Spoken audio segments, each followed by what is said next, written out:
Hello everyone, जम्बो IAS में आप सभी का स्वागत है। हम कर रहे हैं current affairs of December 2025।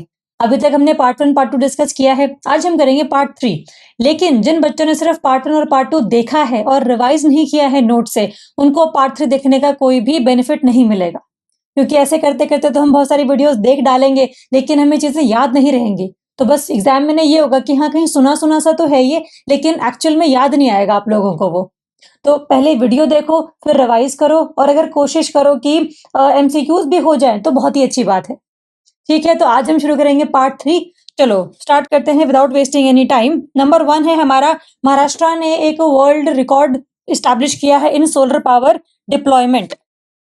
Basically हुआ क्या है कि हमने एक स्कीम चलाई है, कुसुम स्कीम। हमने पहले भी डिस्कस की थी कुसुम स्कीम। कुसुम स्कीम है आपकी बेसिकली प्रधानमंत्री किसान ऊर्जा सुरक्षा एवं उत्थान महाअभियान। हम लोगों ने एग्रीकल्चर में सोलर एनर्जी को प्रमोट करना है। जितने भी डीजल सेट्स ही होते हैं, क्योंकि इनसे पोल्यूशन क्रिएट होता है ना, तो हम लोग जितने भी ये पंप सेट्स लगाएं, ट्यूबवेल वगैरह लगाएं, वो चलते हो सोलर एनर्जी से, जिससे कि पोल्यूशन ना क्रिएट हो और फार्मर्स को भी कोई दिक्कत ना फील हो।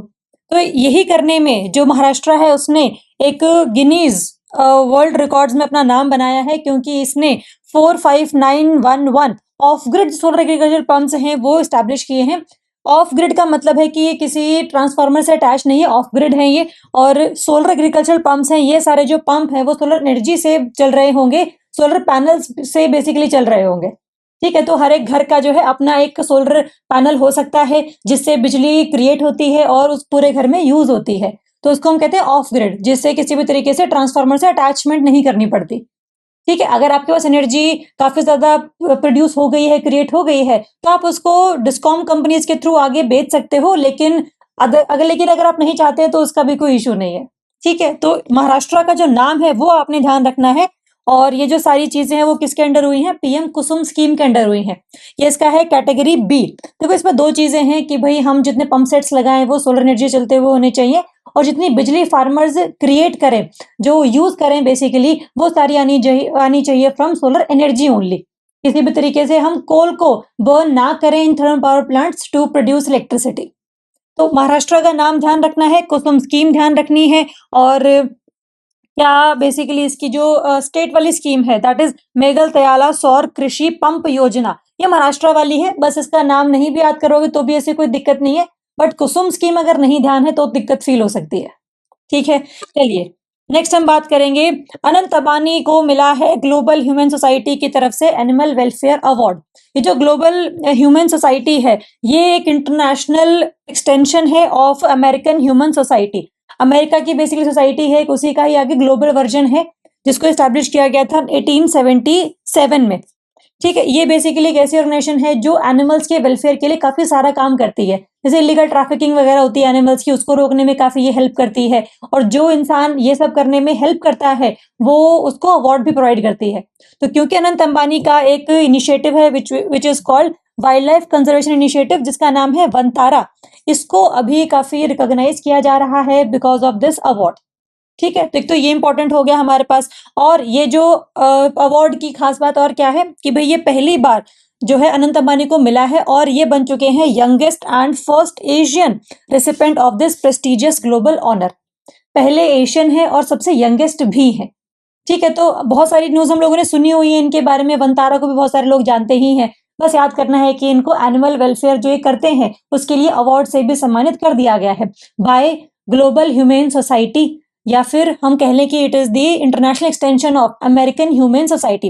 क्योंकि अमेरिका वाली बहुत फेमस है ना, तो इसीलिए पहले उसका नाम आता है, फिर बाद में ग्लोबल वाली का नाम आता है।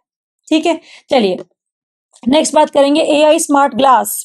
देखो, इस तरीके से ग्लास है, एक जो चश्मे बेसिकली हैं ये, इसमें अब जो एआई है वो अलग लेवल पे चली जा रही है। अभी तक तो बस हम चैट जीपीटी कर रहे होते थे कि भाई आंसर बता दो हमें इस चीज का, लेकिन अब जो है अगर आप इस ग्लास को पहनते हैं तो इसमें 2-3 मॉडल्स होंगे इसी ग्लास में। जैसे मान लो आप चल रहे हैं कहीं और आपको लगा कि यार ये तो पंजाबी में लिखा हुआ है, तो आप उसको बोलोगे कि इसको ट्रांसलेट कर दो हिंदी में, तो वो ट्रांसलेट कर देगा हिंदी में।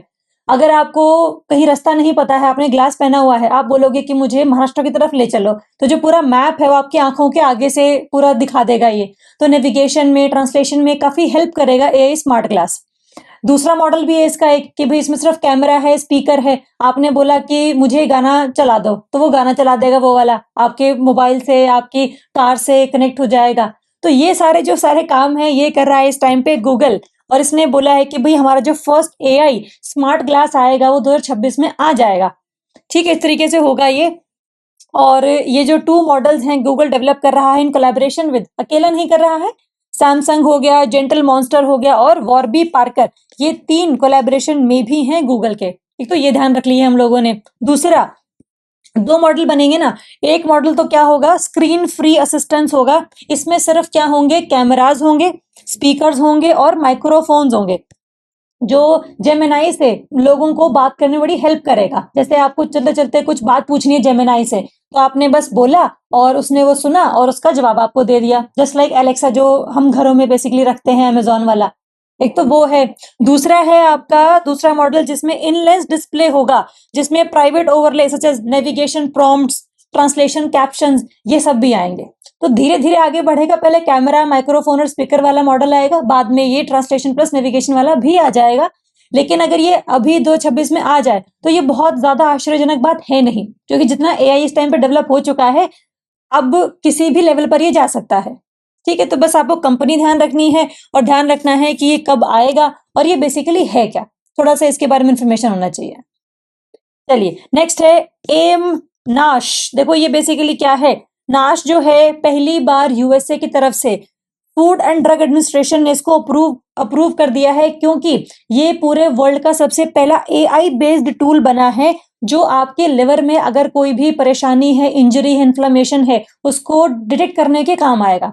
मान लो अगर आपको लिवर में कोई दिक्कत फील हो रही है तो इसकी ना बायोप्सी होती है, पहले टेस्ट होता है एक तरीके का, तो आपका लिवर का छोटा सा टिश्यू जो है वो डॉक्टर्स निकालते हैं लैब में, उसको करते हैं स्टडी। पहले उसको करते हैं डॉक्टर स्टडी, बट अब ये जो पूरा का पूरा एआई टूल आ चुका है, अब ये भी स्टडी करेगा उसे। इससे होगा क्या ना कि जितने भी डिलेज हैं या क्लिनिकल ट्रायल्स में एरर्स आते हैं, उन सब से हम बच जाएंगे, क्योंकि डॉक्टर्स ने तो अपना काम करना ही है, साथ में जो टेक्नोलॉजी है वो भी इनको हेल्प कर देगा to support liver disease drug trials. तो पता लग जाए कि भाई ये डिजीज है, इसमें ये माइक्रोब है, इसमें ये बैक्टीरिया है, इस वजह से ये डिजीज फैल रही है पूरे बॉडी में, पूरे लिवर में, तो इसकी जो मेडिसिन है वो हम कैसे निकाल सकते हैं, उसमें भी जो एआई है वो आपकी हेल्प करेगा। तो इससे बहुत ज्यादा फास्टर एक रूट मिल जाएगा लिवर की डिजीज को डिटेक्ट करने के लिए और उसके लिए मेडिसिन को तैयार करने के लिए, इसीलिए काफी ज्यादा ये न्यूज में है। तो यूएसए के एफडीए ने इसको अप्रूवल दे दिया है, इसलिए न्यूज में है ये।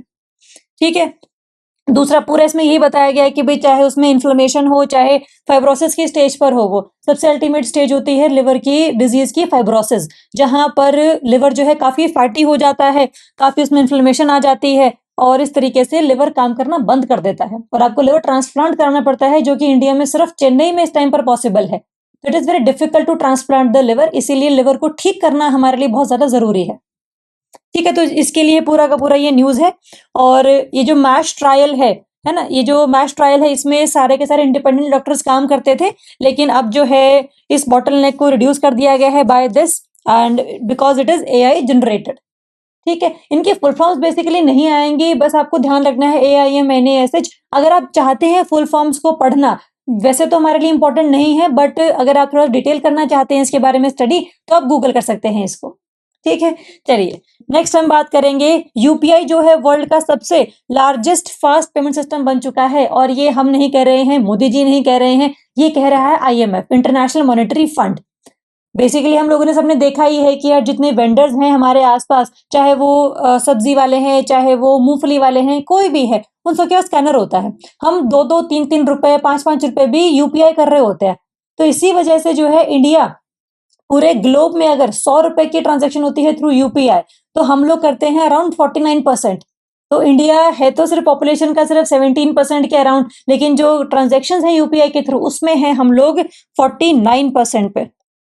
ठीक है, तो ये क्यूआर कोड्स का लार्ज नेटवर्क है इंडिया में, 57 करोड़ के आसपास 2024-25 के अराउंड, क्योंकि जिसमें हम लोगों ने 6.5 करोड़ मर्चेंट्स को भी ऑनबोर्ड किया है रिसेंटली अभी। तो कितने मर्चेंट्स हैं, कितने लोग हैं, नहीं जानना हमें, ये रिपोर्ट क्या कहती है, इंडिया कितने परसेंटेज को ऑक्यूपाई करता है इन दिस यूपीआई ट्रांजैक्शन, ये हमारे लिए इंपॉर्टेंट है।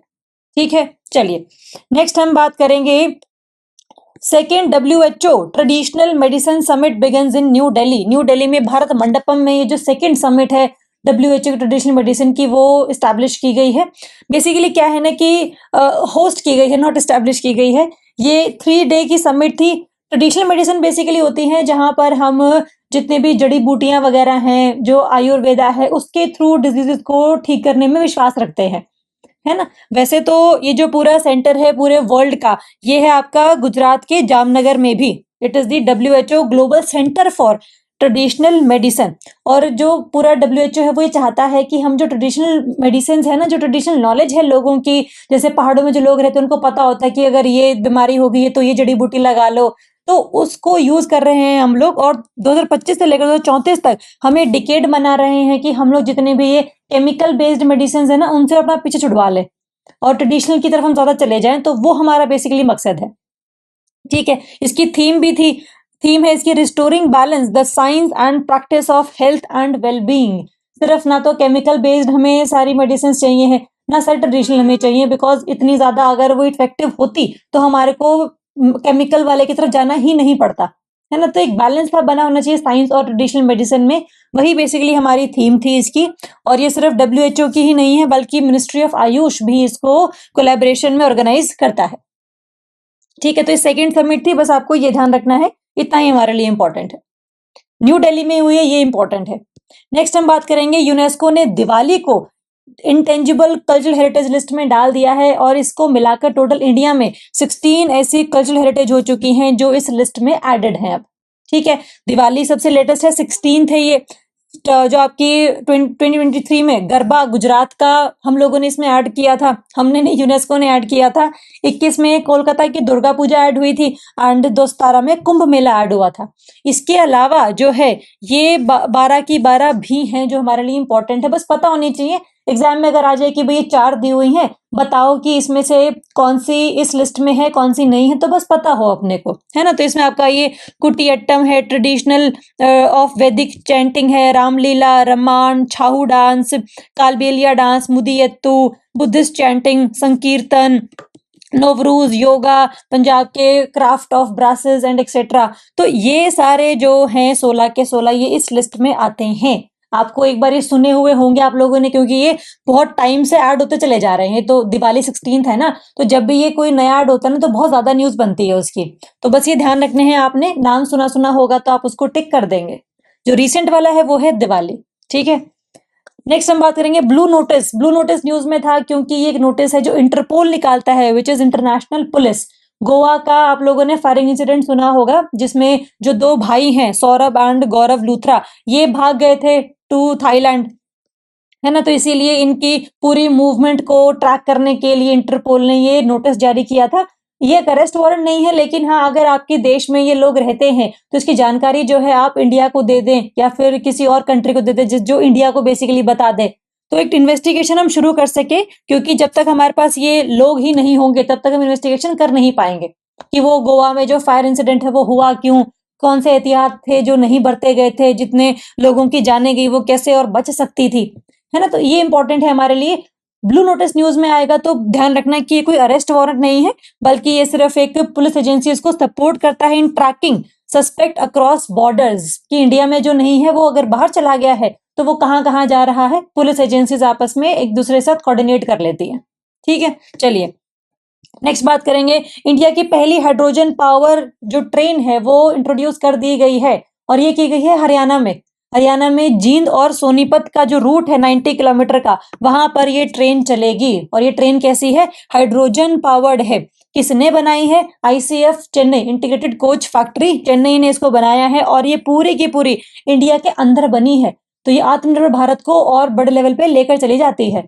और ये इंपॉर्टेंट इसलिए है क्योंकि जो ये पूरी ट्रेन है जब ये चलेगी तो उसका जो बाय प्रोडक्ट है वो कोई धुआं नहीं होगा, वो बस एक पानी होगा, जिससे कि पोल्यूशन लेवल काफी ज्यादा कम हो जाएगा, है ना। जैसे दूसरी जो ट्रेन हैं वो भी बिजली पे चलती हैं, लेकिन वो बिजली बनाने के लिए भी हम कोल का इस्तेमाल करते हैं। तो चाहे पोल्यूशन वहां हो चाहे वहां हो, पोल्यूशन तो हो रहा है ना। तो उस पोल्यूशन को रोकने के लिए हम लोगों ने हाइड्रोजन पावर जो ट्रेन है वो चलाई है। और इसके साथ जो है इसमें 10 कोचेज हैं, इसका ये लेआउट 10 कोच का है और ये वर्ल्ड की लॉन्गेस्ट हाइड्रोजन पावर्ड ट्रेन बन चुकी है जो ऑपरेट करती है ब्रॉड गॉज प्लेटफॉर्म पे, वर्ल्ड की लॉन्गेस्ट है, ये ध्यान रखना, इन दिस प्लेटफॉर्म। ठीक है, एक तो हमें ये ध्यान रह गया। दूसरा, यहाँ पर जो है हाइड्रोजन बेसिकली इसमें यूज होगी ट्रेन में। हाइड्रोजन को बनाना भी तो पड़ेगा पहले हमें। हाइड्रोजन को बनाएंगे हम कहाँ पर? हमने एक जींद में प्लांट स्टैब्लिश किया है जो कि 3000 किलोग्राम की हाइड्रोजन की कैपेसिटी रखता है। हाइड्रोजन बनानी है बेसिकली, हमने कैसे बनाएंगे? हम बनाएंगे उसको पानी को तोड़ के। पानी को हम तोड़ेंगे through the process of what? Electrolysis, जिससे ये कन्वर्ट होगा हाइड्रोजन में एंड ऑक्सीजन में। तो ये जो हाइड्रोजन है ये हम लोगों ने बेसिकली बना ली, है ना। तो जब ये हाइड्रोजन बनी है, इसको हमने स्टोर कर लिया, इसको हमने ट्रेन में रखा। ट्रेन में है फ्यूल सेल। अब उस फ्यूल सेल में क्या होगा ना कि जो हाइड्रोजन हम लोगों ने बनाई है ये ऑक्सीजन के साथ करेगा रिएक्ट। उस केमिकल रिएक्शन से ऑफ हाइड्रोजन एंड ऑक्सीजन एक जो है करंट निकलेगा, इलेक्ट्रिसिटी निकलेगी, जिससे क्या चलेगी? आपकी ट्रेन चलेगी। ठीक है, तो that is basically the process of hydrogen powered train. ये आपको ध्यान रखना है। कहाँ कहाँ चली है? जींद सोनीपत रूट है, जींद में इसका मैन्युफैक्चरिंग प्लांट है, 90 किलोमीटर का ये रूट है, 10 कोच लेआउट है इस पूरी ट्रेन का, और वर्ल्ड की लॉन्गेस्ट ट्रेन बनी है ये ब्रॉड गॉज प्लेटफॉर्म पे चलने वाली। ये आपने ध्यान रखना है। और ये पूरी की पूरी हमारी बनाई हुई है, हमने किसी से हेल्प नहीं ली, हमने किसी और कंट्री से भी कोई सहायता नहीं मांगी, तो हमने सारी खुद बनाई है ये। तो इंडियन रेलवे का ही एक ये चमत्कार है जिससे कि हम ये ट्रेन बना पा रहे हैं। Okay, next will talk about AV spray 10C। Okay, ये जो है बेसिकली एक कंपनी है एविरोनी एक्स ड्रोन्स। ये चेन्नई बेस्ड फर्म है। इनका बेसिकली काम है कि एग्रीकल्चर में किस तरीके से प्रिसीजन लेकर आई जाए कि भाई जो पानी है जब रूट को चाहिए है तभी मिले। ऐसे बस पानी हमने फैला नहीं दिया फ्लड इरिगेशन के तौर पे, हमने रूट्स तक पानी पहुंचाया है थ्रू ड्रिप इरिगेशन या फिर स्प्रिंकलर इरिगेशन, उसको हम इस्तेमाल कर सकते हैं। तो ये जो कंपनी है वो काम करती है precision agriculture and defence technologies में। इन्होंने क्या बनाया है कि ड्रोन बनाया है। तो ये बेसिकली करेगा क्या ना कि फर्टिलाइजर्स को, पेस्टिसाइड्स को ऐसे छिड़केगा पूरे के पूरे एरियाज में। तो होगा क्या इससे कि जो आपका ह्यूमन मैनुअल लेबर है वो कहीं ना कहीं बच जाएगी। ठीक है, तो ये बस आपको ड्रोन का नाम ध्यान रखना है, किस कंपनी ने बनाया है ये ध्यान रखना है। और ये जो पूरा ड्रोन एक बार में अगर आप पूरा इसको चार्ज कर दोगे तो ये कम से कम 5 एकड़ के जो पूरे एरियाज हैं उनको कवर कर सकता है, उनके ऊपर फर्टिलाइजर या पेस्टिसाइड्स को यूज कर सकता है। तो बस नाम ध्यान रखना है। पूरा तमिलनाडु में है सारा का सारा सिस्टम, है ना, चेन्नई वाली ही फर्म है। और अभी ट्रायल्स के लिए जो दो जगह हैं आपकी जो है डिजाइन करने के लिए बेसिकली ये अंबाटूर एंड डिजाइन किया है अंबाटूर में और बिल्ट हुआ है ये मलाई नगर में। लेकिन ये नहीं इंपॉर्टेंट है, तमिलनाडु ध्यान रखो, यहीं इसका हेडक्वार्टर भी है, यहीं इसको डिजाइन भी किया गया है। बेसिकली इसका काम क्या है और ये कितने एरियाज को कवर करता है विद फुल बैटरी चार्ज, नाम क्या है, किसने बनाया है, ये 5 चीजें हैं जो अपने को ध्यान रखनी है। ओके, नेक्स्ट हम बात करेंगे इंडिया की first hydrogen powered water taxi भी आ गई है। वो तो ट्रेन आई थी, वाटर टैक्सी भी अब आ गई है। सेम फिनोमेना जो वहां पर इस्तेमाल करते थे हम वही फिनोमेना यहाँ पर भी इस्तेमाल करना है। यह वाटर टैक्सी जो वाटर पे चलती है। तो वाराणसी बेसिकली गंगा नदी के ऊपर बसा हुआ शहर है। तो वाराणसी में एक जगह है नमो घाट, तो वहां से लोगों को बिठाकर किसी और घाट तक लेकर जाना या पूरी गंगा नदी की सवारी करवाने के लिए जो पहले बोट हुआ करती थी अब जो है वो भी चलेंगी ऑब्वियसली, बट जो वाटर टैक्सी है वो भी एक नई आ गई है। तो आपको ध्यान रखना है कि जो वाटर टैक्सी है वो हाइड्रोजन पावर्ड है। कहाँ पर है? वाराणसी में चली है। Namo Ghat basically is the precision वाली लोकेशन। तो ये भी आपने ध्यान रखना है। बनाई किसने है? कोचीन शिपयार्ड ने बनाई है। The vessel operator on hybrid electric hydrogen engine. तो ये बेसिकली पूरी हाइड्रोजन पावर्ड तो नहीं है बट थोड़ी सी इलेक्ट्रिक हाइब्रिड भी है। लेकिन एग्जाम में क्वेश्चन अगर आएगा कि हाइड्रोजन पावर्ड वाटर टैक्सी कहाँ चली है तो वाराणसी है। किसने बनाई है और पर्टिकुलर लोकेशन क्या है ये पता होना चाहिए हमें। ठीक है, फोटोज आपके साथ लगाई हुई हैं सारी के सारी, सो दैट आपको एक आइडिया मिल जाए, आपको चीजें याद रहें, क्योंकि पिक्चर्स देख के थोड़ा सा ज्यादा याद रह जाता है हम लोगों को। ठीक है, तो इसीलिए लगाई गई है ये सारी फोटोज। नेक्स्ट है आपका लोकसभा ने शांति बिल पास कर दिया है जिससे कि न्यूक्लियर सेक्टर जो है वो प्राइवेट कंपनीज के लिए भी ओपन कर दिया गया है। जैसे न्यूक्लियर पावर प्लांट्स पहले इंडियन गवर्नमेंट ही बना सकती थी सारी, लेकिन अब जो है प्राइवेट प्लेयर्स भी पावर प्लांट्स को बना सकते हैं। तो that is basically the Shanti bill. Shanti का जो फुल फॉर्म है ये बहुत इंपॉर्टेंट है क्योंकि इंडिया का बिल है ना, इसीलिए हमारे लिए ज्यादा जरूरी है ये। और वैसे जितने बिल्स होते हैं, मोदी जी की गवर्नमेंट है तो शांति इज इक्वल टू समथिंग तो होगा ही होगा।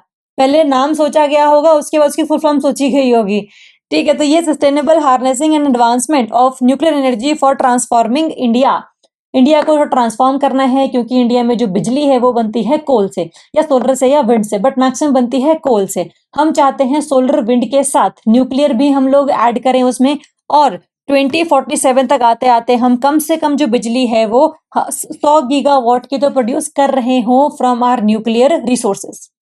ठीक है, तो ये हमारा ऑब्जेक्टिव है। इसके लिए जो है हमने ये बिल लेकर आया है जो प्राइवेट कंपनीज को इनेबल करेगा कि आप पार्टिसिपेट करो इन न्यूक्लियर पावर जनरेशन, कि आप बिजली बनाओ from nuclear power, infrastructure development, power plants भी आप बना सकते हैं, and associated services under a regulated framework. Obviously regulation सरकार की ही रहेगी, बहुत ऐसे फ्री हैंड तो नहीं दिया गया है, लेकिन फिर भी पहले तो ये भी अलाउड नहीं था। तो ये तो है ही है। साथ में और क्या चीजें हैं इसमें, जो फ्यूल फैब्रिकेशन है कि आप फ्यूल भी बना सकते हैं, जैसे यूरेनियम हो गया, ना प्लूटोनियम हो गया, वो आप बना सकते हैं, बट अगेन रेगुलेशन और लाइसेंसिंग आपको चाहिए होगी। ओके, तो ये तो हो गया, ओपन अप है ये। अभी भी सरकार के हाथों में क्या है कि सरकार ही क्या करेगी, माइनिंग करेगी यूरेनियम की और थोरियम की, वो प्राइवेट कंपनीज नहीं कर सकती। Ownership and accountability, accounting of nuclear fuel, nuclear fuel की जो ओनरशिप रहेगी वो सरकार की ही है, बिकॉज माइन उसने किया है, और उसके उसके परमिशन के बाद ही आप प्राइवेट कंपनी अगर हैं तो उसको फ्यूल को इस्तेमाल कर सकती हैं अपने लिए, बट परमिशन लाइसेंस लगेगा इसमें। एनरिचमेंट की, जैसे एनरिचमेंट होती है ना कि यूरेनियम 2 आइसोटोप्स में मिलता है, एक तो है 238 और एक है यूरेनियम 235। जो 238 है वो फिजाइल मटेरियल नहीं होता, 235 इज दी फिजाइल मटेरियल, जिससे कि न्यूक्लियर पावर चेन रिएक्शन शुरू होती है, मतलब जिससे बिजली बनती है बेसिकली। बट जो यूरेनियम है वो पूरे हमारे अर्थ क्रस्ट में मिलता है, हम जब उसको निकालते हैं तो 99% जो है वो होता है 238 वाला, और ये होता है ओनली 1%। तो इसको ना हमें एनरिच करना पड़ता है कि भाई ये जो फ्यूल हम इस्तेमाल कर रहे हैं ना उसमें 235 ज्यादा हो, ना कि 238 ज्यादा हो। तो ये एनरिचमेंट बहुत जरूरी है। तो जितना एनरिचमेंट आप करते जाओगे उतनी बिजली की जो अमाउंट है वो बढ़ती चली जाएगी। जैसे हम कहते हैं कि 60% अगर आप एनरिचमेंट कर लेते हैं यूरेनियम की, तो आप जो न्यूक्लियर वेपन्स है वो भी बना सकते हैं, मतलब कि आप बहुत अमाउंट ऑफ इलेक्ट्रिसिटी जनरेट कर सकते हैं बाय यूजिंग दैट फ्यूल। तो जो एनरिचमेंट वाली पूरी सेंट्रीफ्यूग वाली पूरी प्रोसेसेस हैं वो अभी भी सरकार के पास ही रहेंगी। ठीक है, दूसरी चीज जो फ्यूल रिप्रोसेसिंग है कि भाई जो फ्यूल यूज हो गया था उसको रिप्रोसेस करना है, वो भी सरकार ही करेगी, प्राइवेट कंपनीज नहीं करेंगे। उसको इस्तेमाल करना है नहीं करना है सरकार के हाथों में रहेगा ये सब। High level radioactive waste management है, वेस्ट मैनेजमेंट सरकार के हाथों में रहेगी। हेवी वाटर प्रोडक्शन जो हम एज अ कूलेंट इस्तेमाल करते हैं ना, तो वो भी D2O जिसको हम कहते हैं, वो भी सरकार ही प्रोड्यूस करेगी। तो ये सारी बातें जो है पूरे बिल में लिखी गई हैं। ऑपरेटर की लाइबिलिटी जो है 3,000 करोड़ पर इंसिडेंट रखी गई है, कि अगर मान लो कोई न्यूक्लियर हजार्ड हो जाता है तो जो भी ऑपरेटर है उस पावर प्लांट का वो 3,000 करोड़ रुपए देगा। इसके ऊपर जितनी भी अगर लाइबिलिटी होगी तो सरकार की जाएगी, ऑपरेटर की नहीं जाएगी। तो एक कैप रख दी गई है। ठीक है, तो एक तो ये इंपॉर्टेंट है 3,000 करोड़ रुपए, ये आपने बहुत इंपॉर्टेंटली ध्यान रखना है, बहुत इंपॉर्टेंट है ये। ठीक है, बाकी जो atomic energy and regulatory board है उसके अंदर तो सारी रेगुलेशंस रहेंगी ही, उसको और पावर दे दी गई है सो दैट प्राइवेट कंपनीज किसी भी तरीके से नेगेटिव इस्तेमाल ना कर सकें इस पूरी मैकेनिज्म्स का। Okay, so that is basically your Shanti bill. Next है, लोकसभा ने इंश्योरेंस में FDI 74% से कर दी है 100%। पहले क्या होता था कि अगर कोई फॉरेन कंपनी है उसको इंडिया में इन्वेस्ट करना है इंश्योरेंस सेक्टर में, तो वो सिर्फ 74% इन्वेस्ट कर सकती थी। जैसे मान लो कि एक कंपनी है ये वाली, इस कंपनी में ये कंपनी में की वैल्यूएशन 100 रुपए की है, मतलब इसका जो मार्केट रेट है वो 100 रुपए है, इस कंपनी का प्राइस बेसिकली। इसमें जो 74% है वो फॉरेन कंपनी शेयर ले सकती है, और 26% किसके रहेंगे, इंडियन कंपनी के ही रहेंगे। लेकिन अब क्या होगा कि भाई पूरे के पूरे 100% जो शेयर्स हैं वो इंश्योरेंस कंपनीज में फॉरेन कंपनी के हो सकते हैं। मतलब अगर कोई फॉरेन कंपनी है तो वो इंडिया में आकर इंश्योरेंस कंपनी खोल सकती है, उसको इंडिया के लोगों को शेयर देने की जरूरत नहीं है। तो ये बहुत बड़ा एक चेंज आया है इंश्योरेंस सेक्टर में, 100% कर दिया गया है इसको, FDI को बेसिकली। इससे होगा कि जो IRDAI है ये इसकी अथॉरिटी को भी बढ़ाएगा, और जो लोग हैं वो ज्यादा इंश्योरेंस को ग्रैब कर पाएंगे, क्योंकि इंश्योरेंस कवरेज वैसे भी इंडिया में बहुत ज्यादा कम है। लोगों को हेल्थ इंश्योरेंस, लाइफ इंश्योरेंस का इतना ज्यादा मतलब आइडिया है, बट लोग खरीदते नहीं है अपने लिए। तो इसीलिए अगर कोई नई कंपनी आती है तो कंपटीशन बढ़ता है, इंश्योरेंस के जो रेट्स हैं वो कम होते हैं, तो लोग थोड़ा सा कम प्रीमियम भरते हैं अगर, तो पूरे इंश्योरेंस वो ले लेते हैं। ठीक है, तो कंपटीशन एक हेल्दी हम करने की कोशिश कर रहे हैं, तो फॉरेन कंपनीज भी अब अलाउड हैं। ये लोकसभा ने बिल पास किया है अभी के लिए। ठीक है, पार्लियामेंट में पास हो जाएगा, इसके पूरे रूल्स आ जाएंगे, वो बात की बात है, बट दिसंबर तक ये सब कुछ ही हुआ था। अब आगे कुछ और हो जाए वो हम अगले लेक्चर्स में कवर करेंगे, बट अभी तक इतना ही इसमें डेवलपमेंट हुई है। चलिए नेक्स्ट है सन कैचर। ये इंपॉर्टेंट है क्योंकि इसमें जो गूगल है वो ये कह रहा है कि भाई हम प्रोजेक्ट सन कैचर लगाएंगे, जो डेटा सेंटर अभी हमारे धरती पर हैं हम उनको ले जाएंगे स्पेस में। बेसिकली क्या होते हैं डेटा सेंटर्स, जैसे हम कोई भी कमांड लिखते हैं चैट जीपीटी पे या इंस्टाग्राम का कोई भी एल्गोरिदम है, जो हमारा डेटा है बेसिकली वो इन कंपनीज के पास स्टोर्ड है। और वो कहाँ स्टोर्ड है? बड़े बड़े डेटा सेंटर्स में। तो वो सेंटर्स चलने के लिए बहुत ज्यादा इलेक्ट्रिसिटी चाहिए होती है, बट हमेशा इलेक्ट्रिसिटी तो धरती पर नहीं हो सकती, क्योंकि आपको कोल इस्तेमाल करना पड़ेगा, आपको सन इस्तेमाल करना पड़ेगा in the form of solar energy, तो बहुत ज्यादा खपत होती है इलेक्ट्रिसिटी की। तो गूगल की तरफ से ये एक नया इनिशिएटिव आया है कि भाई सन कैचर प्रोजेक्ट के थ्रू हम क्या करेंगे, डेटा सेंटर्स हैं बेसिकली जो बड़ी बड़ी मशीन है डेटा सेंटर वाली, उनको हम सैटेलाइट्स पर लगा देंगे ताकि वो धरती की तरफ घूमती रहे। क्यों? क्योंकि जो जो पूरा उसमें सेंटर्स होंगे, वो मशीन्स जो होंगी, उनमें जो भी एक मैकेनिज्म होगा वो चलेगा फ्रॉम द सोलर एनर्जी। तो हम इस तरीके से लोकेशन बनाएंगे उनकी कि भाई स्पेस में तो हमेशा सन अवेलेबल ही रहता है ना, धरती पे छुपता फिरता है, तो वहां पर तो हमेशा सन रहेगा, सन की लाइट हमेशा ही रहेगी, तो वो हमेशा जो मशीन्स है वो काम करती रहेंगी। तो दैट इज बेसिकली इंपॉर्टेंट कि ये जो डेटा सेंटर्स है वो हम धरती पे ना रख के हम इसको ले जा रहे हैं ऊपर स्पेस में। और ये जो पूरी सैटेलाइट्स होंगी जहां पर डेटा सेंटर्स की मशीन्स होंगी, ये आपस में ऑप्टिकल लेजर लिंक्स के साथ आपस में कम्युनिकेट करेंगी, सो दैट बहुत ही इफेक्टिवली एक कंप्यूटर नेटवर्क सा एस्टैब्लिश हो जाए, है ना। तो बहुत सारी सैटेलाइट्स लॉन्च की जाएंगी, बहुत सारी मशीन्स को लॉन्च किया जाएगा। बस अभी ट्रायल चल रहे हैं कि भाई क्या हम ऐसा कर सकते हैं क्या, क्योंकि स्पेस में सूरज हमेशा रहेगा, तो उसकी रोशनी से ये जो पूरे सैटेलाइट्स हैं, ये जो पूरे डेटा सेंटर्स हैं, क्या वो चल सकते हैं। तो ट्रायल चल रहे हैं अभी, बट एक्सपेरिमेंटल लॉन्चेस जो हैं वो 27 में बिगन हो जाएंगे गूगल की तरफ से। आगे आने वाले 5-6 सालों में अगर आपको सेंटर्स ये वाले स्पेस में दिख जाएं तो अचंभित मत होना, आगे और भी बहुत चीजें ऐसी होंगी जो आपने सोची भी नहीं होंगी कभी, है ना। तो बस ध्यान रखना है, सन कैचर प्रोजेक्ट है, किसका है? गूगल का है। डेटा सेंटर्स को किस तरीके से हम यूज कर रहे हैं, यहाँ पर क्या होते हैं ये, आगे हमारा क्या एक मैकेनिज्म रहेगा इसको आगे फ्यूचर में डेवलप करने का, वो सब इसमें हम लोगों ने देखना है। ओके, नेक्स्ट हम बात करेंगे ऑपरेशन सागर बंधु। सागर बंधु इंपॉर्टेंट है क्योंकि अभी श्रीलंका में ना साइक्लोन दितवा आया था, तो साइक्लोन दितवा से ना काफी ज्यादा डिस्ट्रक्शन हो गई थी वहां पे, तो इंडिया ने हेल्प करने के लिए उसको बोला था कि यार हम आपकी हेल्प कर देते हैं, तो ऑपरेशन सागर बंधु हम लोगों ने चलाया था। जो साइक्लोन दितवा था वो अरेबियन सी में बना था, जिससे श्रीलंका में काफी ज्यादा डिस्ट्रक्शन हुई थी। इंडिया में भी थी डिस्ट्रक्शन, बट जितनी श्रीलंका ने फील की उतनी हम लोगों ने नहीं फील करी, and we also had the infrastructure which was cyclone resilient, तो इसीलिए हम थोड़े से ठीक रह गए थे उसमें।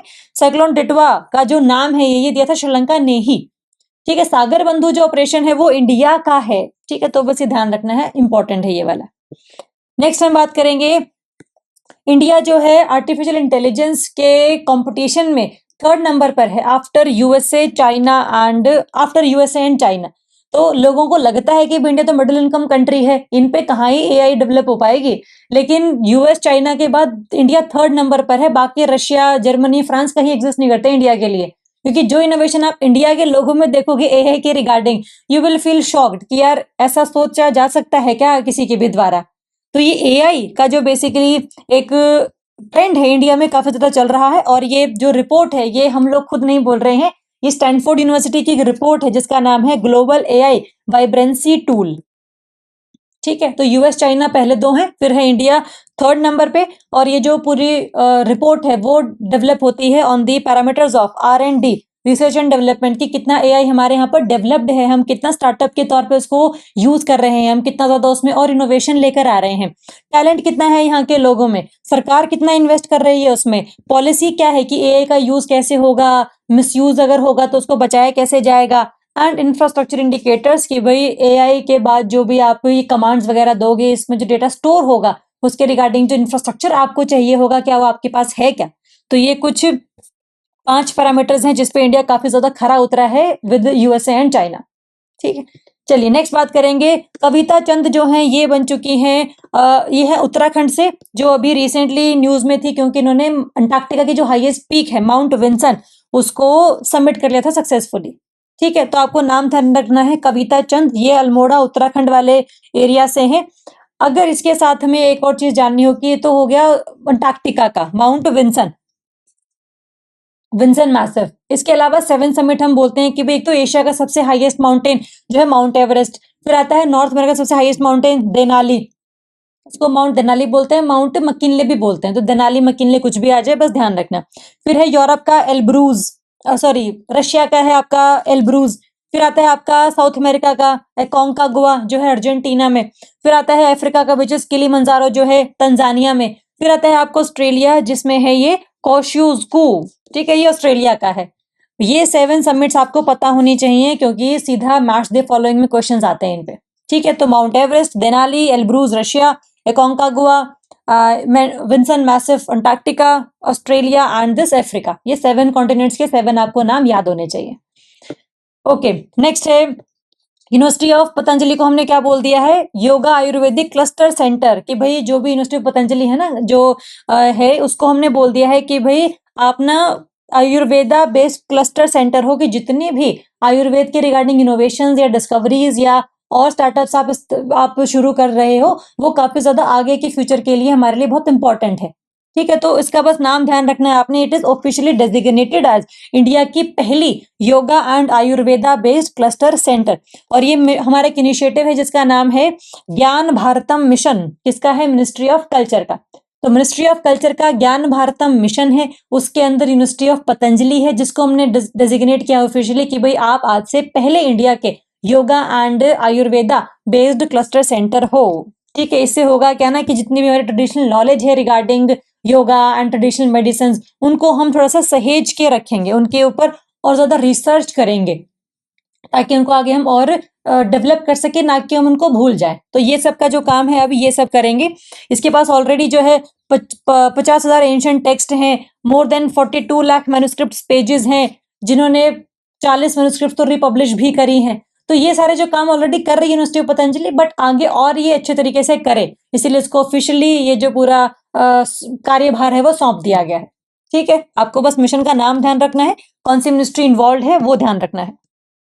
नेक्स्ट है आपका पार्लियामेंट ने वीबीजी रामजी बिल जो है वो लेकर आया है और उसको पास भी कर दिया है, जो मनरेगा को रिप्लेस कर चुका है, ठीक है। ये बिल क्या है आपका, विकसित भारत गारंटी फॉर रोजगार एंड आजीविका मिशन ग्रामीण बिल, ठीक है। ये इंपॉर्टेंट है। मनरेगा में पहले आपको 100 दिन काम मिलता था पूरे साल में, अब हो गया है कितना, ये 125 डेज। ये मनरेगा में मिलता था राइट बेस्ड कि आपका हक है ये काम लेना, लेकिन अब जो ये नया बिल है इसमें होगा कि जितना डिमांड है आपकी या फिर जो सप्लाई ड्रिवन एम्प्लॉयमेंट होगी, लाइवलीहुड स्कीम्स होंगी, उनके बेसिकली बेसिस पर आपको जो है ये काम मिलेगा, ठीक है। अब आपका ये हक नहीं है but it is supply driven employment and livelihood scheme, जो अगर हमें जरूरत होगी तो हम आपको बुलाएंगे, आपको जरूरत है इसलिए आपको काम नहीं मिलेगा। एक ये बड़ा शिफ्ट मारा था सरकार ने। पहले इसके लिए फ्लेक्सिबल बजट हुआ करता था कि भाई कभी 2,000 करोड़ है, कभी 5,000 करोड़ है। अब जो है बजट कैप लगा दी गई है, कितना ही बजट मिलेगा। पहले मनरेगा में सारे साल काम मिल सकता था, इसमें नए वाले में जो है सीजनल जो पॉजेज हैं वो अलाउ कर दिए गए हैं, ठीक है। तो ये ध्यान रखना है। पहले मनरेगा में शेयर स्टेट्स का 10% हुआ करता था एक्सपेंडिचर में, सेंटर 90% देता था। इस वाले में 40% स्टेट्स देंगे, 60% जो है वो आपके सेंटर देगा, ठीक है। जो जम्मू कश्मीर हो गया, नॉर्थ ईस्टर्न स्टेट्स हो गए, हिमालयन स्टेट्स हो गए, ये अभी भी 90-10 पर ही चलेंगे, बट जो बाकी स्टेट्स हैं वो 60-40 पर आ गए हैं, 40 बाय स्टेट 60 बाय सेंटर। तो ये बिल जो है वो चेंज कर चुका है मनरेगा को, ये इंपॉर्टेंट है, ध्यान रखेंगे क्या क्या इसमें नया चेंज आया है, यही मेन चेंजेस है, ठीक है। बाकी एनालिसिस जो है वो हम मेंस में करेंगे, प्रीलिम्स में हम इतना ही फोकस करेंगे इसे। नेक्स्ट है आपका इटालियन क्यूजीन, जो है वो पहली बार यूनेस्को का रिकॉग्नाइज किया जा चुका है एज नेशनल फूड ट्रेडिशन। ये पहली बार ऐसा हुआ है कि भाई पूरा एंटायर नेशनल क्यूजीन जो है rather than a single dish और technique has received this status. पूरा इटली का ही क्यूजीन, उसमें पिज्जा, पास्ता, गार्लिक ब्रेड सब आ गया उसमें। ऐसा नहीं कि भाई सिंपल ये पास्ता, नहीं, पूरा इटालियन क्यूजीन को ही यूनेस्को ने पहली बार रिकॉग्नाइज किया है एज नेशनल फूड क्यूजीन, ठीक है। ये क्या है आपका, as a intangible cultural heritage of humanity. जैसे दिवाली ऐड हुआ था ना उसमें, तो इसमें अब ये इटालियन क्यूजीन भी ऐड कर दिया गया है बाय यूनेस्को। ओके, नेक्स्ट हम बात करेंगे द ग्रेट ऑनर निशान ऑफ इथियोपिया। ये जो सबसे हाईएस्ट ऑनर है इथियोपिया का, वो किसको मिला है इस बार, ये मिला है प्रधानमंत्री मोदी जी को। जिससे कि इंडिया अफ्रीका के जो रिलेशंस हैं वो काफी ज्यादा स्ट्रांग होते हैं। Ethiopia is a country in African continent, ये ध्यान रखना है बस। अवार्ड किनको मिला है आपको फोटो याद रह जाएगी एक बार तो पेपर में हमारा काम आसान बन जाएगा। नेक्स्ट बात है, सिक्किम के दो पासेस हैं, कौन से, चोला एंड डोकला। इनको हम लोगों ने वाटर टूरिज्म के लिए ओपन अप कर दिया है, क्योंकि हम चाहते हैं कि जो लोग हैं वो ऐसे स्ट्रेटेजिक लोकेशंस पर भी एज अ टूरिस्ट स्पॉट या एज अ टूरिस्ट बन के जा सके। ठीक है, तो ये जो पूरा इनिशिएटिव है वो है आपका भारत रणभूमि दर्शन इनिशिएटिव के अंडर, जो कि ministry of defence plus ministry of tourism दोनों ही मिलकर चलाते हैं। जो स्ट्रेटेजिक लोकेशंस हैं जैसे चांगला हो गया लद्दाख वाले एरिया में, उमलिंगला हो गया, इन पर भी लोगों को हम टूरिज्म के लिए प्रमोट करें, उसके लिए हमने सारे ही ओपन अप कर दिए हैं वैसे तो लद्दाख में, बट सिक्किम के ये बंद थे अभी के लिए, तो ये चोला एंड डोकला अभी रिसेंटली ओपन हुए हैं। एग्जाम में क्वेश्चन आएगा कहां पर है ये, तो आंसर इज सिक्किम। नेक्स्ट हम बात करेंगे बनेरघट्टा जो नेशनल पार्क है वो पहली बार जो है कैपुचिन मंकीज को इन्होंने इंपोर्ट किया है फ्रॉम साउथ अफ्रीका। एग्जाम में क्वेश्चन आएगा कि कौन से नेशनल पार्क में हम लोगों ने वो मंकीज रखे हैं जो साउथ अफ्रीका से आए हैं, तो answer is Bannerghatta biological national park, जो है आपका कहां पर, कर्नाटका में। 8 लेकर आए हैं हम साउथ अफ्रीका से and it is under a formal animal exchange programme. ये रहे मंकीज जो इसको आप मतलब एज अ फोटो के तरीके से इसको आप याद कर सकते हैं। और ये जो पूरा काम है ये कौन करता है, सेंट्रल जू अथॉरिटी। ठीक है, ये इसका मैंडेट है कि भाई जितने भी इंटर कंट्री एनिमल ट्रांसफर होते हैं आप उनको थोड़ा सा रेगुलेट करो कि भाई ठीक ठाक तरीके से निपट जाए ये। तो बनेरघट्टा है कर्नाटका में। 8 हम लेकर आए हैं मंकीज, और जो पार्क है उसका नाम ध्यान रखना है बस, ये इंपॉर्टेंट है। नेक्स्ट है इंडिया की पहली वाइल्ड लाइफ सेफ जो रोड है वो लॉन्च होगी है on national highway 45। National highway 45 है कहां पर, आपका मध्य प्रदेश में। ठीक है, ये किसने बनाया है, NHAI ने बनाया है। जो रेड रेड से आपको मार्क दिख रहे हैं ना, इससे बेसिकली जो वाइल्ड लाइफ है वो भी ट्रैवल कर सकती है यहाँ से, और जो लोग हैं वो भी जा सकते हैं, तो it is wild life safe. ठीक है, तो मतलब एक तरीके से बैलेंस सा बनाया गया है वाइल्ड लाइफ और ह्यूमैनिटी में। तो आपको बस नेशनल हाईवे 45 ध्यान रखना है। ये जो है अभी 11.96 किलोमीटर का ये हाईवे है, बट अभी के लिए 2 किलोमीटर का ही जो घाट सेक्शन है उसमें हम लोगों ने इंप्लीमेंट किया है, जो कहाँ से निकलता है, मध्य प्रदेश में एक जगह है विरंगाना दुर्गावती टाइगर रिजर्व, वहां से भी ये निकलता है। तो इसमें 2 चीजें आपको इंपॉर्टेंट बन चुकी हैं कि भाई एक तो ये विरंगाना दुर्गावती टाइगर रिजर्व कहाँ है, ये मध्य प्रदेश में है। इंडिया की पहली वाइल्ड लाइफ सेफ रोड कहाँ पर है, मध्य प्रदेश में है। और पूरे अभी तक हमने स्ट्रेच पे नहीं रखा है पूरा इसको, बट 2 किलोमीटर वाले स्ट्रेच पर हम लोगों ने इसको इंप्लीमेंट कर दिया है, तो ये ध्यान रखेंगे। ठीक है, इसमें एक और स्ट्रेच आएगा नौरादेही वाइल्ड लाइफ सेंचुरी का, तो ये कॉरिडोर जो है वो इससे भी इसको करेगा कनेक्ट। तो इससे जो पूरा एक मूवमेंट ऑफ एनिमल्स है from one park to another park, from one wildlife sanctuary to another wildlife sanctuary, ये हम ठीक तरीके से इंप्लीमेंट कर पाएंगे। Okay, so this photo should be clear to us. Next हम बात करेंगे, टेस्ला ने पहला अपना चार्जिंग स्टेशन लॉन्च किया है कहां पर, गुरुग्राम में। ये ध्यान रखेंगे, दोनों टाइप के मतलब इसमें चार्जिंग स्टेशन है। एक तो जो क्विक वाले होते हैं कि भाई आपने 15 मिनट लगाए और 300 किलोमीटर गाड़ी आप ले गए आगे, और दूसरा है कि भाई आपने काम करना था इस ऑफिस में, उसके नीचे आपने उसको चार्जिंग पे लगा दिया पूरे दिन के लिए, आपका धीरे धीरे उसमें चार्ज हो गया। तो ये दोनों ही जो चीजें हैं वो गुरुग्राम के DLF वाले एरिया में इन लोगों ने अभी रिसेंटली लॉन्च किए हैं। ठीक है, तो दोनों ही इंपॉर्टेंट है। ये आपका फोटो गुरुग्राम वाले एरिया में। नेक्स्ट है फिर हमारा डेजर्ट साइक्लोन 2 मिलिट्री एक्सरसाइज है, किस किस के बीच में है, इंडिया और UAE के बीच में है, ये ध्यान रखेंगे। दिसंबर में हुई है, कहां पर, अबू धाबी में ही हुई है। ठीक है, इंडिया UAE डेजर्ट साइक्लोन, इसको काफी सारी एक्सरसाइज होंगी काफी सारी कंट्रीज के साथ, तो ध्यान रख लेना कि भाई किसकी कौन सी किसके साथ है। निमोनिक से बेसिकली बनेंगे, जैसे हम बार बार कहते हैं कि अगर आपको याद करना है चीजों को तो निमोनिक बहुत ज्यादा आपको याद करने पड़ेंगे। ठीक है, तो और काम भी नहीं है हमें कोई इनको याद करने के अलावा। अगर आपसे नहीं बनते हैं निमोनिक तो you can ask us, we can help you, but जितना आप खुद बनाएंगे उतना आपके लिए बेटर रहेगा। चलिए नेक्स्ट हम बात करेंगे राम सुतार, ये जो है जिन्होंने स्टैच्यू ऑफ यूनिटी को क्रिएट किया था, डिजाइन किया था, इनका रिसेंटली अभी निधन हुआ है 100 की एज में। ये ध्यान रखेंगे, इनको पद्म भूषण से भी नवाजा गया था। स्टैच्यू ऑफ यूनिटी इंडिया का ही नहीं बल्कि पूरे वर्ल्ड का टॉलेस्ट स्टैच्यू है, जिसकी हाइट कितनी है, 182 मीटर, जो है आपका गुजरात में। ठीक है, तो बस इनका नाम ध्यान रखना है। स्टैच्यू ऑफ यूनिटी कहां पर है, कितनी इसकी हाइट है, वो ध्यान रखनी है।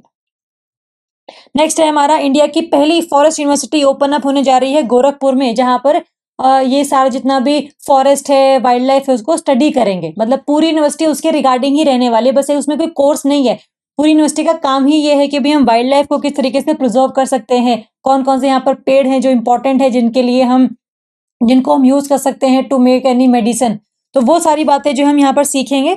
तो उत्तर प्रदेश में इंडिया की सबसे पहली डेडिकेटेड फॉरेस्ट यूनिवर्सिटी आने वाली है और ये एक स्ट्रेटेजिकली लोकेशन होगी near Jatayu conservation and breeding centre, क्योंकि जटायु जैसे हम बोलते हैं ना गिद्ध, तो वो सारे जितने भी उनको हम कंजर्व करते हैं, ब्रीडिंग सेंटर्स हम लोगों ने उनके लिए खोले हुए हैं, तो ये इनके आसपास ही रहेंगे। तो हम वाइल्ड लाइफ को समझेंगे, हम प्लांट्स को समझेंगे फ्रॉम दिस फॉरेस्ट यूनिवर्सिटी। आपको नाम ध्यान रखना है कहाँ पर ये खुलने जा रही है, ये इंपॉर्टेंट है। नेक्स्ट हम बात करेंगे सिंगापुर का जो चंगी एयरपोर्ट है, उसको बोला गया है कि ये वर्ल्ड का सबसे बेस्ट इंटरनेशनल एयरपोर्ट है। देखो आप ध्यान से देखो इस फोटो में, कितना ज्यादा प्यारा एयरपोर्ट है ये, मतलब खुद में अपने आप में एक डेस्टिनेशन है कि भाई सिंगापुर जा रहे हैं, सिंगापुर देखने नहीं जा रहे हैं, इस एयरपोर्ट पे उतरने जा रहे हैं। तो एक तो ये ध्यान रखेंगे, ये एक मतलब पूरा ग्लोबल ऑनलाइन रीडर वोटिंग के द्वारा हम लोगों ने इसको चूज किया है। एक ट्रैवल प्लस लेजर जो कंपनी है, बेसिकली ऑर्गेनाइजेशन है, तो वो एक अवार्ड है निकालते हैं जो, जिसमें इस सिंगापुर वाले एयरपोर्ट को हम लोगों ने सबसे बेस्ट इंटरनेशनल एयरपोर्ट बनाया है। ठीक है, तो बस इंपॉर्टेंट है ये, ऐसे कोई WHO या ऐसे यूनेस्को वगैरह का कोई बिल नहीं है या कोई रिपोर्ट नहीं है, बट इंडिया की ही एक इंडियाज बेस्ट अवार्ड्स हैं जो ऑर्गेनाइज किए जाते हैं ट्रैवल प्लस लेजर के द्वारा, जिसमें इसको बोला गया है। तो अगर एग्जाम में आ जाए तो आपके लिए इंपॉर्टेंट है, सिंगापुर का है ये चंगी एयरपोर्ट। नेक्स्ट हम बात करेंगे स्मृति मंधाना जो है वो सबसे पहली फर्स्ट इंडियन वुमेन बन चुकी हैं जिन्होंने 4000 T20 जो रन्स हैं वो कंप्लीट किए हैं। ठीक है, इंडिया की तो ये पहली हैं, but globally she is the only second women. और फर्स्ट कौन है? न्यूजीलैंड की स्यूजी बेट्स। ठीक है, इन्होंने बहुत ज्यादा बॉल्स ली हैं रन बनाने के लिए 4000, बट स्मृति मंधाना ने उनसे काफी ज्यादा कम बॉल्स ली हैं टू मेक 4000 रन। ठीक है, इंडिया की कौन है? स्मृति मंधाना। पूरे वर्ल्ड में कितने नंबर पर है? सेकंड नंबर पर है। ठीक है, चलिए नेक्स्ट हम बात करेंगे, इंडिया के इसरो ने अभी recently blue bird mission launch किया है, जो क्या है हमारा कमर्शियल सैटेलाइट मिशन। देखो ये कहाँ से लॉन्च किया है? श्रीहरिकोटा, आंध्र प्रदेश तमिलनाडु वाले बॉर्डर पर आपको मिलेगा। ये एक पूरा आइलैंड टाइप सा है जहां पर है सतीश धवन स्पेस सेंटर, जिसमें ये जो LVM लॉन्च व्हीकल मार्क 3 जो काफी ज्यादा हैवी सैटेलाइट्स को कैरी कर सकता है, उससे हम लोगों ने इसको लॉन्च करवाया है। और ये LVM 3 की थर्ड कमर्शियल फ्लाइट है। चंद्रयान 2 भी हम लोगों ने 2019 में यहीं से ही भेजा था, है ना। तो ये ध्यान रख लेंगे। तो ये जो है इसका अराउंड जो ब्लू बर्ड सैटेलाइट है उसका अराउंड वेट है हमारा 6100 किलोमीटर। अभी तक का हैवीएस्ट पेलोड है जो हमने लो अर्थ ऑर्बिट में इस टाइम पर प्लेस किया है। ये अब तक का सबसे हाईएस्ट है। लो अर्थ ऑर्बिट होते हैं जो 400 किलोमीटर अबव दी अर्थ के ऐसे सैटेलाइट्स घूमती रहती हैं। तो 400 किलोमीटर का area is kind of low earth orbit. 400 100 ऐसा भी चलता है, कोई दिक्कत नहीं है। तो मतलब इतने आसपास का ही। ठीक है, इसके अलावा अच्छा ये सैटेलाइट करेगी क्या? जैसे नॉर्मली कहीं पर डिजास्टर आ जाती है जहां पर टावर्स वगैरह नहीं है, मोबाइल कनेक्शन वहां पर होते नहीं है, तो ये जो सैटेलाइट है वो क्या करेगी? आपके मोबाइल को डायरेक्टली सैटेलाइट से ही कनेक्ट कर देगी, इसलिए आपको किसी टावर की जरूरत ही नहीं पड़ेगी। तो आपका जो सिग्नल है वो सारे साल 24/7 चलता रहेगा। तो ये ब्लू बर्ड का ये हमारा पूरा टारगेट है, ये आपने ध्यान रखना है। ये 4G 5G दोनों को ही सपोर्ट करेगा, इसमें वॉइस कॉल्स, मैसेजेस, डेटा सारे के सारे हम इस्तेमाल कर सकते हैं अगर आपके आसपास टावर्स नहीं है या फिर आप किसी डिजास्टर में फंसे हुए हैं, आपके फोन में सिग्नल नहीं है। ठीक है, तो ब्लू बर्ड का ये काम है, ये ध्यान रखना इंपॉर्टेंट है। ये जो LVM है ये बहुत ही हैवी सैटेलाइट्स को लॉन्च कर सकता है। 4000 तक की सैटेलाइट जो ये पहुंचा सकता है जियो सिंक्रोनस ट्रांसफर ऑर्बिट्स में, मतलब बड़े बड़े ऑर्बिट्स में अराउंड 35,000 और 3000 इतने बड़े ऑर्बिट्स में। और जो लो अर्थ ऑर्बिट में है उसमें तो ये 8000 किलोग्राम तक का लेके जा सकता है। ठीक है, चंद्रयान 2 भी से लॉन्च किया था हम लोगों ने। तो ये काफी इंपॉर्टेंट है इंडिया के परस्पेक्टिव से कि अगर हमने हैवी सैटेलाइट्स लॉन्च करनी है तो हमें रशिया पे डिपेंडेंसी दिखाने की जरूरत नहीं है, हमारे पास खुद के पास ही हमारा लॉन्च व्हीकल है। ठीक है, तो ये LVM 3 है। नेक्स्ट है आपका INS सिंधु घोष। अभी इसको डीकमीशन किया गया है, हटाया गया है हमारी पूरी इंडियन नेवी से after 40 years of naval service. 86 में ये आई थी। INS सिंधु घोष क्या है? आपकी एक सबमरीन है जो चलती थी डीजल से। हमने पिछली बार SSN और SSBN में डिफरेंस किया था ना, तो SSN था हमारा कि पावर न्यूक्लियर है वो, बट SSBN में वो न्यूक्लियर पावर्ड भी है प्लस बैलिस्टिक मिसाइल भी वहां से लॉन्च की जा सकती है। SSK है बेसिकली ये वाली जो डीजल पावर्ड है। है ना। तो डीजल खत्म होते ही इनको दोबारा से फ्यूल भरवाने के लिए अबव दी वाटर आना पड़ता है। तो इसीलिए अभी इसको डिकमीशन कर दिया गया है, एसएसके थी ये। मुंबई में पूरी सेरेमनी की गई थी ये पूरी इनॉग्रेट वगैरह, तो नेवल डॉकयार्ड में। तो बस ये ध्यान रखना है, इंपॉर्टेंट है, सिंधु घोष एसएसके थी, डिकमीशन कर दी गई है। तो एग्जाम में अगर आए कि भाई क्या कमीशन की गई है, डिकमीशन की गई है, बस डिकमीशन है, अब सर्विस से बाहर है ये। नेक्स्ट है आपका समुद्र प्रताप। ये इंडिया नेवी का ही, इंडियन कोस्ट गार्ड का बेसिकली एक व्हीकल है, जो पहला है पोल्यूशन कंट्रोल वेसल, जो कि इंडिया के ओशंस में पोल्यूशन को कंट्रोल करने के लिए एक चेक रखेगा बेसिकली। ये एक तरीके का ये है आपका एक शिप टाइप सी ही ऑब्वियसली। तो ये पूरा अभी लॉन्च किया गया है बाय इंडियन कोस्ट गार्ड, और अभी रिसेंटली इसको फॉर्मली डिलीवर किया गया है during an induction eight Goa shipyard limited. ये बनाया गया है बाय 60% ऑफ इंडियन कंटेंट, इसीलिए आत्मनिर्भर भारत की हम जब बात करते हैं तो इसमें भी एज एन एग्जांपल ये हम लॉन्च कर सकते हैं। ठीक है, एक तो ये ध्यान रखेंगे। इसके अलावा जो है नेक्स्ट हम बात करेंगे, कुवैत ने चाइना के साथ एक डील साइन करी है, जिसमें मुबारक पोर्ट जो है कुवैत का, वो चाइना के साथ अब ये पार्टनरशिप में रखेंगे। ठीक है, इससे होगा क्या कि जितना भी चाइना की शिप्स वगैरह हैं वो यहाँ पर रुक सकती हैं, जो ग्लोबल ट्रेड है वो काफी ज्यादा इसमें अब इसमें इजाफा होगा। कुवैत की जो इकॉनमी सिर्फ ऑयल डिपेंडेंट है, वो उससे भी थोड़ा सा अब हटके वो और कुछ आजमाने की कोशिश कर रहे हैं, है ना। तो बस ध्यान रखना है, कुवैत का एक पोर्ट है अपना मुबारक अल कबीर पोर्ट, और ये जो पूरा इनिशिएटिव है ये चाइना का बेल्ट एंड रोड इनिशिएटिव का ही एक हिस्सा है। ठीक है, अगर आप इसको लोकेशन वाइज देखोगे तो this is your Persian gulf और द अरेबियन गल्फ। ये है आपका बबुयान आइलैंड, यहाँ पर आपको चाइना का पोर्ट दिया गया है बाय कुवैत। ठीक है, तो शिप्स वगैरह यहाँ पर आकर अब रह सकती हैं चाइना की। तो डील साइन की गई है बेसिकली एक ये, तो कंस्ट्रक्ट करेगा बेसिकली पहले तो चाइना इसे, और फिर बाद में इसको यूज भी कर सकता है, बस ये ध्यान रखना है। नेक्स्ट हम बात करेंगे परम रुद्र सुपर कंप्यूटर है, जो रिसेंटली ही लॉन्च किया गया है, कहां पर, आईआईटी पटना में। परम रुद्र सुपर कंप्यूटर है, हमारा एक नेशनल सुपर कंप्यूटिंग मिशन चलता है, जिसके तहत हम लोगों ने 37 कंप्यूटर्स ऑलरेडी बनाकर अलग अलग जगहों पर डिप्लॉय कर दिए हैं। इसके अलावा और भी हम अराउंड 60-70 सुपर कंप्यूटर्स लेकर आएंगे, बट अभी के लिए हमने बस ध्यान रखना है जो रुद्र परम रुद्र है ये आईआईटी पटना में इसको हम लोगों ने डिप्लॉय किया है। एग्जाम में क्वेश्चन आएगा आईआईटी पटना या कौन सी आईआईटी, तो आपने ध्यान रखना है कि कहाँ पर डिप्लॉय है इसका। ठीक है, चलिए, तो इसके साथ हमारा खत्म होता है दिसंबर का month from the perspective of current affairs. अगर आपको लगता है कि आपको कोई भी डाउट है पूरे मंथ के किसी भी करंट अफेयर में, किसी भी टॉपिक में, कुछ भी अगर आपको इश्यू फील होता है तो हमें कॉन्टैक्ट करें। Thank you so much and all the very best. आगे से हम करेंगे नवंबर के करंट अफेयर, एंड इसको भी हम ऐसे पार्ट 1, पार्ट 2, पार्ट 3 में करेंगे, सो दैट एक ही बार में काफी ज्यादा बम्बार्डमेंट ऑफ कंटेंट हम लोग ना करें आप लोगों पे। ठीक है, बाकी कुछ भी डाउट रहता तो हम लोगों से पूछिए। Thank you so much, all the best.